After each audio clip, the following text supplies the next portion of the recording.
Welcome to wishful ಅಡುಗೆ ಮನೆ. ಪ್ರತಿಭಾ ಸೋರೆಕಾಯಿನ peel ಮಾಡಿ ಇಟ್ಕೊಂಡಿದ್ಯಾ, ಅದರಿಂದ ಏನ್ ಮಾಡ್ತೀಯಾ ಪ್ರತಿಭಾ?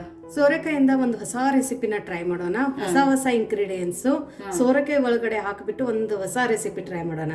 ಹೊಸ ಇಂಗ್ರೀಡಿಯೆಂಟ್ಸ್ ಅಂದ್ರೆ ಮನೆಯಲ್ಲಿ ಇರೋಂಥ ಇಂಗ್ರೀಡಿಯೆಂಟ್ಸ್ ಅನ್ನೇ ಸೋರೆಕಾಯಿ ಜೊತೆ ಮಿಕ್ಸ್ ಮಾಡಿಬಿಟ್ಟು ಒಂದು ರೆಸಿಪಿ ಮಾಡೋಣ. ಇವನ್ ತುಂಬಾ ಹೆಲ್ದಿ, ತುಂಬಾ ಅಂದ್ರೆ ತುಂಬಾ ಹೆಲ್ದಿ ರೆಸಿಪಿ. ಮಕ್ಕಳು ಕೂಡ ತುಂಬಾ ಇಷ್ಟಪಟ್ಟು ತಿಂತಾರೆ. ಹೇಗೆ ಮಾಡೋದು ನೋಡೋಣ. ಹೌದು ನೋಡಿ, ಇಲ್ಲಿ ಸೋರೆಕಾಯಿ ಮೇಲ್ಗಡೆದು ಸಿಪ್ಪೆನ ನಾನು ತಕ್ಕೊಂಡಿದ್ದೀನಿ, ತೆಗೆದ್ಬಿಟ್ಟು ತೊಳೆದಿಟ್ಕೊಂಡಿದ್ದೀನಿ. ಸೊ ಇವಾಗ ಇದ್ರ ಮುಂದಿಂದು ಮತ್ತು ಹಿಂದಿನ ಭಾಗನ ನಾವು ಕಟ್ ಮಾಡ್ಕೊಳ್ಳೋಣ. ಬಟ್ ನಮಗೆ ಈ ರೆಸಿಪಿಗೆ ಇಷ್ಟು ದೊಡ್ಡದಾಗಿ ಸೋರೆಕಾಯಿ ಬೇಕಾಗಿಲ್ಲ. ಇದ್ರದ್ದು ಹಾಫ್ ಸೋರೆಕಾಯಿನ ನಾನು ಹಾಕೋತೀನಿ, ಯಾಕಂದ್ರೆ ತುಂಬಾ ದೊಡ್ಡದಾಗಿದೆ. ಸೊ ಇವಾಗ ಈ ಸೋರೆಕಾಯಿನ ನಾವು ಕಟ್ ಮಾಡ್ಕೊಳ್ಳೋಣ. ಆಶಾ ನಾರ್ಮಲ್ ಆಗಿ ದಪ್ಪದಾಗಿನೇ ಕಟ್ ಮಾಡ್ಕೊಳ್ಳೋಣ. ಈ ತರ ಬೀಜ ಕೂಡ ಹಾಕೋಬೋದಾ? ಬೀಜ ಕೂಡ ಹಾಕೊಳ್ಳೋಣ, ಯಾಕಂದ್ರೆ ಇದು ಬೀಜ ತುಂಬಾ ಎಳೆದಿದೆ.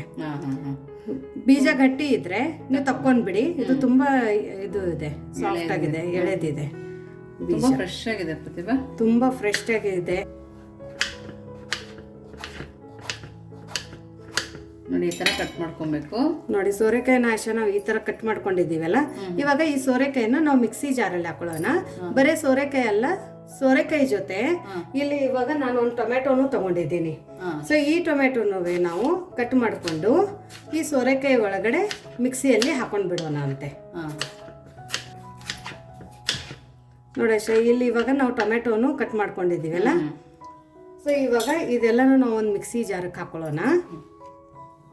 ನೋಡಿ ಇವಾಗ ಮಿಕ್ಸಿ ಜಾರ್ ಒಳಗಡೆ ಹಾಕೊಳ್ತಾ ಇದ್ದೀನಿ. ಕಟ್ ಮಾಡಿರೋಂಥ ಎಲ್ಲ ಸೋರೆಕಾಯಿನ ಹಾಕೊಳ್ಳಿ. ಇಲ್ಲ ನಮ್ಮ ಮನೆಯಲ್ಲಿ ಜಾಸ್ತಿ ಜನ ಇದ್ದಾರೆ ಅಂದರೆ ಫುಲ್ ಸೋರೆಕಾಯಿನ ನೀವು ಕಟ್ ಮಾಡಿಕೊಂಡು ಮಿಕ್ಸಿ ಜಾರಲ್ಲಿ ಹಾಕೊಳ್ಳಿ. ಸೋರೆಕಾಯಿ, ಟೊಮೆಟೊ ತುಂಬ ದಿಢೀರ್ ಅಂತ ಆಗುತ್ತೆ. ಅಥವಾ ಒಂದೊಂದು ಸರ್ತಿ ಸೋರೆಕಾಯಿ ಕಡಿಮೆ ಇದ್ರೆ ಆಶಾ ಸ್ವಲ್ಪ ಸೋರೆಕಾಯಿ ಒಂದು ಸೌತೆಕಾಯಿನೂ ನಾವು ಮಿಕ್ಸಿಯಲ್ಲಿ ಹಾಕೋಬಹುದು. ಈ ರೆಸಿಪಿಗೆ ರೆಸಿಪಿ ಕೂಡ ಆಗುತ್ತೆ. ಇವಾಗ ನೋಡು, ಫಸ್ಟ್ ನಾವು ಇದನ್ನ ನೋಡಿ ನಾವು ಈ ಥರ ನೀರು ಹಾಕದೇನೆ ರುಬ್ಕೊಂಡ್ ಬಂದಿದ್ದೀವಿ. ಇವಾಗ ಇದೇನು ಸೋರೆಕಾಯಿ ಟೊಮೆಟೊ ಪೇಸ್ಟ್ ಮಾಡ್ಕೊಂಡು ಬಂದಿದ್ವಿ ಅಲ್ಲ ಆಶಾ, ರುಬ್ಕೊಂಡು ಬಂದಿದ್ವಿ. ಅದ್ರ ಒಳಗಡೆ ನಾವು ಒಂದು ಹಸಿ ಮೆಣಸಿನ್ಕಾಯಿ ಮತ್ತೆ ಒಂದು ಸ್ವಲ್ಪ ಶುಂಠಿನ ಹಾಕೊಳ್ಳೋಣ. ಇದ್ರ ಜೊತೆ ಇವಾಗ ನಾವು ಇದ್ರ ಒಳಗಡೆ 1 ಕಪ್ಪದಷ್ಟು ಗೋಧಿ ಹಿಟ್ಟನ್ನ ನಾನು ತಗೊಂಡಿದ್ದೀನಿ. ಗೋಧಿ ಹಿಟ್ಟನ್ನ ಜಡಿ ಮಾಡಿ ತಗೊಳ್ಳಿ. ಗೋಧಿ ಹಿಟ್ಟು ತಿನ್ನಲ್ಲ ಅನ್ನೋರು ಇಲ್ಲಿ ನಾವು ಜೋಳದ ಹಿಟ್ಟು, ಸಜ್ಜೆ ಹಿಟ್ಟು ಅದನ್ನು ತಗೋಬಹುದು. ಮಿಲೆಟ್ಸ್ ಹಿಟ್ಟು ಕೂಡ ತಗೋಬಹುದು. ಇದ್ರ ಜೊತೆ ಇವಾಗ ನಾನು ಇಲ್ಲಿ 1 ಕಪ್ದಷ್ಟು ಅವಲಕ್ಕಿ ತಗೊಂಡಿದ್ದೀನಿ. ಒಂದು ಅರ್ಧ ಕಪ್ಪಷ್ಟು ಕಡಲೆ ಹಿಟ್ಟು, ಒಂದು ಅರ್ಧ ಕಪ್ಪಷ್ಟು ಚಿರೋಟಿ ರವೆನ ನಾನಿಲ್ಲಿ ತಗೊಂಡಿದ್ದೀನಿ. ಸೊ ಇದನ್ನ ಒಂದ್ಸರ್ತಿ ನಾವು ಮಿಕ್ಸ್ ಮಾಡ್ಕೊಂಡು ಬರೋಣ. ನೋಡಿ ಈ ಥರ ರುಬ್ಕೊಂಡ್ ಬಂದಿದ್ದೀನಿ ನಾನು. ಮಿಕ್ಸಿ ಜಾರ್ ಫುಲ್ ಆಗಿತ್ತು ಅಂತ ಆ ಥರ ರುಬ್ಕೊಂಡಿದ್ದೀನಿ. ಇವಾಗ ಇದಕ್ಕೇನೆ ನಾನು 1 ಕಪ್ ಆಗುವಷ್ಟು ಗೋಧಿ ಶಾವಿಗೆನ ಹಾಕೊಳ್ತಾ ಇದ್ದೀನಿ. ಇದು ಹಾಕೊಳ್ಳೋದ್ರಿಂದ ಕೂಡ ತುಂಬ ಚೆನ್ನಾಗಿರುತ್ತೆ ಟೇಸ್ಟು. ನೋಡಿ ಇವಾಗ ಶಾವಿಗೆ ಹಾಕೊಂಡಿದ್ದೀವಲ್ವ, ಇವಾಗ ಸ್ವಲ್ಪ ನೀರು ಹಾಕಿ ನಾವು ದೋಸೆ ಬ್ಯಾಟರ್ ಅದಕ್ಕೆ ರುಬ್ಕೊಂಬರ್ತೀನಿ. ನೋಡಿ ಮಿಕ್ಸಿ ಜಾರಲ್ಲಿ ಸ್ವಲ್ಪ ನೀರು ಹಾಕಿ ಈ ಥರ ರುಬ್ಕೊಂಡ್ ಬಂದಿದ್ದೀನಿ. ಇದು ಬ್ಯಾಟರ್ ನೋಡಿ ತುಂಬಾ ಸಣ್ಣದಾಗಿ ರುಬ್ಕೊಂಡು ಬಂದಿದ್ದೀವಿ. ನೀವು ದೋಸೆ ಕೈಗೆ ರುಬ್ಕೊಂಡು ಬರ್ತೀರಾ, ಅದೇ ತರ ರುಬ್ಕೊಂಡು ಬಂದಿರೋದು. ಸೊ ಇದನ್ನ ಇವಾಗ ಒಂದು ಬೌಲ್ಗೆ ಹಾಕೊಳ್ಳೋಣ.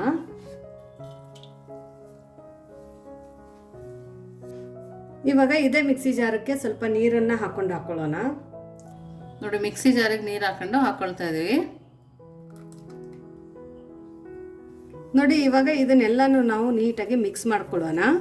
ನಿಮ್ಗೆ ಅಕಸ್ಮಾತ್ ಬ್ಯಾಟರ್ ಥಿಕ್ ಅನ್ನಿಸ್ತಾ ಇದ್ರೆ ಇನ್ನೊಂದು ಸ್ವಲ್ಪ ನೀರನ್ನು ಹಾಕೊಂಡು ನೀವು ಇಲ್ಲಿ ದೋಸೆ ಹದಕ್ಕೆ ಹಿಟ್ಟನ್ನು ಮಾಡ್ಕೋಬಹುದು.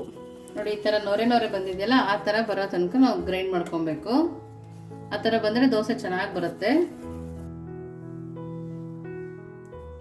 ನೋಡಿ ಇವಾಗ ಇದಕ್ಕೆ ರುಚಿಗೆ ಉಪ್ಪನ್ನು ಹಾಕೊಳ್ಳೋಣ. ಉಪ್ಪು ನೋಡಿ ಹಾಕೊಳ್ಳಿ. ಸ್ವಲ್ಪ ದೋಸೆಗೆ ಕಲರ್ ಚೆನ್ನಾಗಿ ಬರಲಿ ಅಂತ ಸ್ವಲ್ಪ ಅರ್ಧ ಸ್ಪೂನಷ್ಟು ಸಕ್ಕರೆನ ಹಾಕೊಳ್ಳೋಣ. ಒಂದು ಅರ್ಧ ಸ್ಪೂನಷ್ಟು ಕುಕ್ಕಿಂಗ್ ಸೋಡಾನ ಹಾಕೊಳ್ಳೋಣ. ಯಾಕಂದ್ರೆ ಇದು ನಾವು ಇನ್ಸ್ಟೆಂಟಾಗಿ ಮಾಡ್ತಾ ಇದ್ದೀವಿ, ಫರ್ಮೆಂಟೇಷನ್ ಮಾಡ್ತಾ ಇಲ್ಲಲ್ಲ, ಅದಕ್ಕೋಸ್ಕರ ಇದನ್ನೆಲ್ಲ ಹಾಕಿಬಿಟ್ಟು ಇದ್ರ ಮೇಲ್ಗಡೆ ಒಂದು ಸ್ವಲ್ಪ ನಾವು ನೀರನ್ನು ಹಾಕೊಳ್ಳೋಣ. ಯಾಕಂದರೆ ಒಂದು ಸ್ವಲ್ಪ ಬ್ಯಾಟರ್ ಥಿಕ್ ಅನ್ನಿಸ್ತಾ ಇದೆ. ನೋಡಿ ಎಲ್ಲ ಹಾಕೊಂಡ ನಂತರ ಇದನ್ನು ನಾವು ನೀಟಾಗಿ ಒಂದು ಸರ್ತಿ ಬೀಟ್ ಮಾಡ್ಕೊಳ್ಳೋಣ. ಯಾಕಂದರೆ ಸೋಡಾ ಸಕ್ಕರೆ ಎಲ್ಲ ಹಿಟ್ಟು ಜೊತೆ ಬೆರಿಬೇಕು ಅಂತ. ಸೊ ಇದು 1 ನಿಮಿಷ ನೀವು ಬೀಟ್ ಮಾಡಿಕೊಂಡ್ರೆ ಸಾಕು, ಎಲ್ಲ ನೀಟಾಗಿ ಮಿಕ್ಸ್ ಆಗುತ್ತೆ. ಸೊ ನೋಡಿ ಇದನ್ನು ನಾನು 2 ನಿಮಿಷ ನೀಟಾಗಿ ಬೀಟ್ ಮಾಡ್ಕೊಂಡಿದ್ದೀನಿ. ಹೆಂಗೆ ಬೀಟ್ ಮಾಡ್ಕೋತೀವೋ ಆ ಥರ ಇದು ಹಿಟ್ಟು ಫರ್ಮೆಂಟ್ ಆಗೋಕೆ ಸ್ಟಾರ್ಟ್ ಆಗುತ್ತೆ. ಇಲ್ಲಿ ನೀವು ನೋಡ್ಬೋದು ಸುತ್ತ ಎಲ್ಲ ಬಬಲ್ಸ್ ಬಂದಿದ್ದಾವೆ ಅಂತ ನೋಡಿ. ಸೊ ನೋಡಿ ಇವಾಗ ಒಂದು ಸ್ಪೂನನ್ನು ಹಾಕಿಬಿಟ್ಟು ಇದು ಇನ್ನೊಂದು ಸರ್ತಿ ನಾವು ಹದನ ನೋಡ್ಕೊಳ್ಳೋಣ. ಸೊ ನೋಡಿ ಬೀಟ್ ಮಾಡೋದ್ರಿಂದ ಈ ಥರ ನೊರೆ ನೊರೆ ಅಂತೂ ಬಂದೇ ಬರುತ್ತೆ, ಅದ್ರ ಜೊತೆ ಹಿಟ್ಟು ಫ್ಲಫಿ ಆಗುತ್ತೆ. ಸೊ ಹಿಟ್ಟು ನಮ್ಗೆ ತುಂಬ ಫ್ಲಫಿ ಆಗಿದೆ, ತುಂಬ ಲೈಟಾಗಿ ಆಗಿದೆ. ಇವಾಗ ನಾವು ಇದನ್ನು ದೋಸೆ ಥರ ಹಾಕೊಳ್ಳೋಣ ಆಶಾ. ನೋಡಿ ಇಲ್ಲಿ ತವೆನ ನಾನು ಹೈ ಫ್ಲೇಮಲ್ಲಿ ಬಿಸಿ ಮಾಡ್ಕೊಂಡಿದ್ದೀನಿ. ಇವಾಗ ಫ್ಲೇಮನ್ನು ನಾನು ಲೋ ಅಲ್ಲಿ ಇಟ್ಕೊಂಡು ಒಂದು ಸ್ವಲ್ಪ ನೀರನ್ನು ಹೊಡೆದ್ಬಿಟ್ಟು ಒಂದು ಬಟ್ಟೆಯಿಂದ ಒರೆಸ್ಕೊತಾ ಇದ್ದೀನಿ. ಈ ಥರ ಮಾಡೋದ್ರಿಂದ ನಮ್ಮ ದೋಸೆ ತುಂಬ ಚೆನ್ನಾಗಿ ಬರುತ್ತೆ. ಇವಾಗ ನೋಡಿ ನಾವು ಮಾಡ್ಕೊಂಡು ಇಟ್ಕೊಂಡಿರೋಂಥ ಹಿಟ್ಟನ್ನು ಇವಾಗ ಇದರಿಂದ ಇವಾಗ ದೋಸೆನ ಹಾಕೊಳ್ಳೋಣ. ನಿಮ್ಗೆ ಎಷ್ಟು ತಿಳಿಬೇಕು ಅಷ್ಟು ತಿಳಿಯುವಾಗ ನೀವು ಇಲ್ಲಿ ಹಾಕೋಬೋದು. ದೋಸೆ ಹಾಕೊಳ್ಳೋದ್ರ ಮೇಲಿಂದ ನಿಮ್ಗೆ ಟೆಕ್ಸ್ಚರ್ ಗೊತ್ತಾಗ್ತಾ ಇರ್ಬೋದು. ಇವತ್ತು ನಾವು ಇದಕ್ಕೆ ಇನ್ನೊಂದು ಸ್ವಲ್ಪ ಒಳ್ಳೆ ಟೇಸ್ಟ್ ಕೊಡೋಕ್ಕೆ ಇಲ್ಲಿ ನಾನು ಶೇಂಗಾ ಚಟ್ನಿ ಪುಡಿನ ಹಾಕೋತಾ ಇದ್ದೀನಿ. ಇದಕ್ಕೆ ನಾವು ಶೇಂಗಾ ಹಿಂಡಿ ಅಂತೀವಿ ಆಶಾ. ತುಂಬ ಫೇಮಸ್ಸು ನಮ್ಮ ಸೈಡ್. ಹೌದು, ಮಹಾರಾಷ್ಟ್ರಕ್ಕೆ, ಸೋಲಾಪುರಲ್ಲಿ, ಉತ್ತರ ಕರ್ನಾಟಕದಲ್ಲಿ, ಬಿಜಾಪುರಲ್ಲಿ ತುಂಬ ಫೇಮಸ್ ಇದು. ಸ್ವಲ್ಪ ಸಣ್ಣದಾಗಿ ಕಟ್ ಮಾಡ್ಕೊಂಡಿರೋಂಥ ಈರುಳ್ಳಿ ಮತ್ತು ಒಂದು ಸ್ವಲ್ಪ ಕೊತ್ತಂಬರಿ ಸೊಪ್ಪನ್ನು ಹಾಕೊಳ್ಳೋಣ. ಈ ಥರ ಮಾಡಿದರೆ ನಮಗೆ ಇದಕ್ಕೆ ಚಟ್ನಿನೂ ಬೇಕಾಗಿಲ್ಲ. ನೋಡೋಕೆ ಕೂಡ ತುಂಬಾ ಚೆನ್ನಾಗಿದೆ, ಹೆಲ್ದಿಯಾಗಿ ಕೂಡ ಇರುತ್ತೆ ಮಕ್ಕಳಿಗೆ. ಹೌದು, ಒಂದು ಸ್ವಲ್ಪ ಎಣ್ಣೆನ ಹಾಕೊಳ್ಳೋಣ ಆಶಾ. ತುಪ್ಪ ಬೇಕಂದ್ರೆ ನೀವು ತುಪ್ಪನೂ ಹಾಕೋಬಹುದು, ಬೆಣ್ಣೆ ಇದ್ರೆ ಬೆಣ್ಣೆ ಹಾಕೊಳ್ಳಿ, ಇನ್ನೂ ಒಳ್ಳೆ ಟೇಸ್ಟ್ ಕೊಡುತ್ತೆ.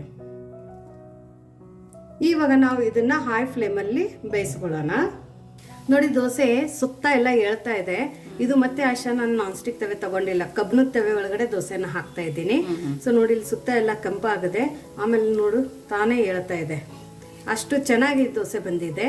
ಸೊ ಇವಾಗ ಇದನ್ನ ದೋಸೆನ ನಾವು ತಿರುಗೋಣ. ಎರಡು ಸೈಡ್ ಬೇಯಿಸ್ಕೊಬೇಕಾ ಪ್ರತಿಭಾ? ಸ್ವಲ್ಪ, ಯಾಕಂದ್ರೆ ಆನಿಯನ್ ರೋಸ್ಟ್ ಆದ್ರೆ ತುಂಬಾ ಚೆನ್ನಾಗಿ ಬರುತ್ತೆ. ಈ ದೋಸೆ ಮುಂದೆ ನಿಮ್ಗೆ ಪೆಪ್ಪರ್ ದೋಸೆನೂ ಬೇಕಾಗಿಲ್ಲ. ಹೌದು, ಅಷ್ಟು ಚೆನ್ನಾಗಿ ಟೆಕ್ಸ್ಚರ್, ಅಷ್ಟು ಚೆನ್ನಾಗಿ ಕಲರ್ ಬಂದಿದೆ. ಯಾರು ಹೇಳೋದೇ ಇಲ್ಲ ಇದು ಗೋಧಿ ಹಿಟ್ಟಿಂದ ಶಾವಿಗೆ ಅವಲಕ್ಕಿ ಹಾಕಿ ಮಾಡಿರುವಂತ ದೋಸೆ ಅಂತ. ಈ ಟೆಕ್ಸ್ಚರ್ ನೋಡಿದ್ರೆ ಎಲ್ಲಿ ಇವ್ರು ಹಿಟ್ಟನ್ನ ನೆನೆ ಹಾಕಿ ರುಬ್ಕೊಂಡು ಮಾಡಿದ್ದಾರೆ ಅಂತ ಅಂತಾರೆ. ಅಷ್ಟು ಚೆನ್ನಾಗಿ ಬಂದಿದೆ ನೋಡಿ. ನೋಡ್ತಾ ಇದ್ದೀರಲ್ಲ, ಕಲರ್ ಕೂಡ ತುಂಬಾನೇ ಚೆನ್ನಾಗಿ ಬಂದಿದೆ. ಸೊ ದೋಸೆನ ಬೇಯಿಸ್ಬೇಕಾದ್ರೆ ಆಶಾ ಹೈ ಫ್ಲೇಮಲ್ಲಿ ನಾವು ಇದನ್ನ ದೋಸೆನ ಬೇಯಿಸ್ಬೇಕು. ಇವಾಗ ಸಾಕು, ಇದು 1 ಸೆಕೆಂಡ್ ಹಿಂಗೆ ತಿರುಗಿಬಿಟ್ಟು ಹಿಂಗೆ ತಕ್ಕೊಳ್ಳೋಣ. ಇಲ್ಲೊಂದು ಸ್ವಲ್ಪ ಕೆಂಪಾಗಿದೆಯಲ್ಲ, ಇದನ್ನ ತಿನ್ಬೇಕಾದ್ರೆ ತುಂಬಾ ಚೆನ್ನಾಗಿ ಟೇಸ್ಟ್ ಬರುತ್ತೆ. ಸೊ ಹಾಗಾಗಿ ಇವಾಗ ಇದನ್ನ ತೆಗೆದ್ಬಿಟ್ಟು ಇನ್ನೊಂದು ದೋಸೆನ ಹಾಕೋದನ್ನ ನಾನು ತೋರಿಸ್ತೀನಿ. ನೋಡಿ ಇನ್ನೊಂದು ದೋಸೆ ಹಾಕ್ಬೇಕಂದ್ರೆ ಇವಾಗ ಆಲ್ರೆಡಿ ನಮ್ಮ ತೆವೆನ ಬಿಸಿ ಇದೆ, ಹಾಗಾಗಿ ಫ್ಲೇಮನ್ನು ಲೋ ಅಲ್ಲಿ ಇಟ್ಕೊಂಡು ಇನ್ನೊಂದು ಸರ್ತಿ ನೀರನ್ನು ಸಿಂಬಡಿಸಿ ಈ ಥರ ಒರೆಸ್ಕೋಬೇಕು. ಅಕಸ್ಮಾತ್ ತೆವೆಗೆ ಎಣ್ಣೆ ಅಥವಾ ತುಪ್ಪ ಇದ್ರೆ ದೋಸೆ ಹಿಟ್ಟು ಹಾಕಿದಾಗ ಅದು ಎತ್ಕೊಂಡು ಬಂದ್ಬಿಡುತ್ತೆ. ಅವಾಗ ಒರೆಸಿದಾಗ ಇಮಿಡಿಯೇಟ್ ಆಗಿ ಮತ್ತೆ ನಾವು ದೋಸೆನ ಹಾಕೊಳ್ಳೋಣ. ನೋಡಿ ಎಷ್ಟು ಚೆನ್ನಾಗಿ ನೊರೆ ನೊರೆ ಎಷ್ಟು ಚೆನ್ನಾಗಿ ಬರ್ತಾ ಇದೆ. ಇದನ್ನ ಈ ಥರ ಹಾಕಿ ಇಮಿಡಿಯೇಟ್ ಆಗಿ ನಾವು ಇದಕ್ಕೆ ಚಟ್ನಿ ಪುಡಿ ಹಾಕೋಬೇಕು ಆಶಾ. ಸ್ವಲ್ಪ ಈರುಳ್ಳಿನ ಹಾಕೊಳ್ಳೋಣ, ಸ್ವಲ್ಪ ಕೊತ್ತಂಬರಿ ಸೊಪ್ಪು, ನೀವು ಕ್ಯಾರೆಟ್ ಬೇಕಾದ್ರೂ ತುರಿದು ಹಾಕೋಬಹುದು. ಹೌದು, ಅದು ಕೂಡ ಚೆನ್ನಾಗಿರುತ್ತೆ. ಸ್ವಲ್ಪ ಎಣ್ಣೆ ಹಾಕೊಳ್ಳೋಣ. ಇವಾಗ ಫ್ಲೇಮನ್ನು ನಾವು ಹಾಯಲ್ಲಿ ಇಟ್ಕೋಬೇಕು. ಹಾಯಲ್ಲಿ ಇಟ್ಕೊಂಡು ಅದೇ ಥರ ನಾವು ಇದನ್ನ ಬೇಯಿಸ್ಕೊಳ್ಳೋಣ. ಸೊ ನೋಡಾಶ ಇದನ್ನು ಚೆನ್ನಾಗಿದ್ದು ರೋಸ್ಟ್ ಆಗಿದೆ. ಇವಾಗ ಇದನ್ನು ಒಂದ್ಸರ್ತಿ ತಿರುವು ಹಾಕೋಣ. ನೋಡಿ ಈ ದೋಸೆನೂ ಇದು ಈ ದೋಸೆ ಥರನೇ ಬಂದಿದೆ ನೋಡಿ. ಹೌದು, ಸೊ ನೋಡಿ ಎರಡು ಸೇಮ್ ಬಂದಿದ್ದಾವೆ. ಸೊ ನಾನು ತೋರಿಸೋ ರೀತಿಯಲ್ಲೇ ನೀವು ಮಾಡಿ ಎಲ್ಲ ದೋಸೆನೂ ಇದೇ ಥರ ಬರುತ್ತೆ. ಸೊ ಇನ್ನೂ ನೀವು ನಮ್ಮ ಚಾನೆಲ್ನ ಸಬ್ಸ್ಕ್ರೈಬ್ ಆಗಿಲ್ಲ ಅಂದರೆ ಸಬ್ಸ್ಕ್ರೈಬ್ ಮಾಡೋದನ್ನು ಮರಿಬೇಡಿ. ಮತ್ತು ನಿಮಗೆ ನಮ್ಮ ರೆಸಿಪೀಸ್ ಹೆಲ್ದಿ ಅನ್ನಿಸ್ತಾ ಇದ್ದರೆ ಆ ರೆಸಿಪೀಸ್ನ ನೀವು ನಿಮ್ಮ ಫ್ಯಾಮಿಲಿ ಮತ್ತು ಫ್ರೆಂಡ್ ಜೊತೆ ಶೇರ್ ಮಾಡೋದನ್ನು ಮರಿಬೇಡಿ. ಯಾಕಂದರೆ ನಾವು ಕಡಿಮೆ ಇಂಗ್ರೀಡಿಯೆಂಟ್ಸಲ್ಲಿ ಮತ್ತು ಮನೆಯಲ್ಲಿ ಇರುವಂಥ ಇಂಗ್ರೀಡಿಯೆಂಟ್ಸ್ನ ಬಳಸಿಬಿಟ್ಟು ರೆಸಿಪಿನ ಮಾಡ್ತೀವಿ. ಅದಕ್ಕೋಸ್ಕರ ನೀವು ನಿಮ್ಮ ಫ್ಯಾಮಿಲಿ ಮತ್ತು ಫ್ರೆಂಡ್ ಜೊತೆ ಕೂಡ ಇದು ರೆಸಿಪೀಸ್ನ ಶೇರ್ ಮಾಡಿ. ಸೊ ನೋಡಿ ಇವಾಗ ಇದನ್ನು ಕೂಡ ಚೆನ್ನಾಗಿ ರೋಸ್ಟ್ ಆಗಿದೆ ನೋಡಾಶ. ಹೌದು, ಸೊ ಇದು ಇವಾಗ ಸರ್ವ್ ಮಾಡೋಣ. ಸೊ ನೋಡಿ ನಾನು ಇಲ್ಲಿ 2 ದೋಸೆ ರೆಡಿ ಮಾಡ್ಕೊಂಡಿದ್ದೀನಿ. ಈ ದೋಸೆನ ನಾವು ಇವಾಗ ಒಂದು ತಟ್ಟೆಗೆ ಸರ್ವ್ ಮಾಡೋಣ. ಸೊ ನೋಡಿ ಬಿಸಿ ಬಿಸಿ ನಮ್ಮದು ಉತ್ತಪ್ಪ ರೆಡಿಯಾಗಿದೆ. ಅದಕ್ಕೆ ಉತ್ತಪ್ಪನೂ ಅನ್ಬೋದು, ದೋಸೆನೂ ಅನ್ಬೋದು, ಮಸಾಲ ದೋಸೆನೂ ಅನ್ಬೋದು, ಚಟ್ನಿ ಪುಡಿ ದೋಸೆನೂ ಅನ್ಬೋದು. ಇನ್ಸ್ಟೆಂಟ್ ದೋಸೆ ನೋಡಿ ಯಾರಂತಾರೆ ಕೈಯಲ್ಲಿ ಹಿಡಿದ್ರೆ ಸಾಫ್ಟ್ ಆಗುತ್ತೆ.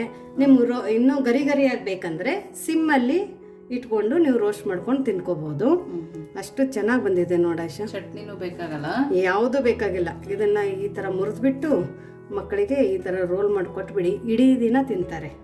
ಅಷ್ಟು ಹೆಲ್ದಿ ಈ ರೆಸಿಪಿ ಇದೆ. ಮಕ್ಕಳು ಕಾಯಿಪಲ್ಯ ತಿನ್ನಲ್ಲ ಅಂತಾರೆ, ಪರ್ಟಿಕ್ಯುಲರ್ ಆಗಿ ವೆಜಿಟೇಬಲ್ಸ್ ತಿನ್ನಲ್ಲ ಅಂತಾರೆ. ಸೊ ಅದಕ್ಕೋಸ್ಕರ ನೀವು ಈ ಥರ ಒಂದು ಹೆಲ್ದಿ ರೆಸಿಪಿನ ಮಾಡಿಕೊಡಿ. ಅಂದರೆ ನಿಮ್ಗೂ ಟೆನ್ಷನ್ ಇರಲ್ಲ ನನ್ನ ಮಗು ಹೆಲ್ದಿ ತಿಂತ ಇಲ್ಲ ಅಂತ. ಹೌದು, ತರಕಾರಿನೂ ಹೊಟ್ಟೆ ಒಳಗಡೆ ಹೋಗುತ್ತೆ, ತುಂಬಾನೇ ಚೆನ್ನಾಗಿರುತ್ತೆ. ಆಶಾ ನೋಡಿ ಹೇಗಾಗಿದೆ, ತುಂಬಾನೇ ಟೇಸ್ಟಿ ಆಗಿದೆ. ಕ್ರಿಸ್ಪಿಯಾಗಿ ಕೂಡ ಇದೆ. ಹೋಟೆಲ್ ಆನಿಯನ್ ದೋಸೆಗಿಂತ ಚೆನ್ನಾಗಿದೆ. ಒಬ್ಬೊಬ್ರು 3-4 ದೋಸೆ ತಿಂದ್ಬಿಟ್ರೆ ಅವ್ರಿಗೆ ಕಂಪ್ಲೀಟ್ ಹೋಲ್ ಡೇದು ನ್ಯೂಟ್ರಿಷನ್ ಸಿಗುತ್ತೆ, ಹೆಲ್ದಿನೂ ಇದೆ, ಯಾವಾಗ ಬೇಕು ಅವಾಗ ಮಾಡ್ಕೊಂಡು ತಿನ್ಬೋದು. ಸೊ ನಿಮಗೆ ಈ ರೆಸಿಪಿ ಇಷ್ಟ ಆಗಿದ್ರೆ ಕಮೆಂಟ್ ಮೂಲಕ ತಿಳಿಸೋದನ್ನು ಮರಿಬೇಡಿ. ಇನ್ನೂ ನಮ್ಮ ಚಾನೆಲ್ನ ಲೈಕ್ ಮಾಡಿಲ್ಲ ಅಂದರೆ ಲೈಕ್ ಮಾಡಿ, ಶೇರ್ ಮಾಡಿ, ಸಬ್ಸ್ಕ್ರೈಬ್ ಮಾಡಿ. ವಿಶ್ಫುಲ್ ಅಡುಗೆ ಮನೆಗೆ ಥ್ಯಾಂಕ್ ಯು.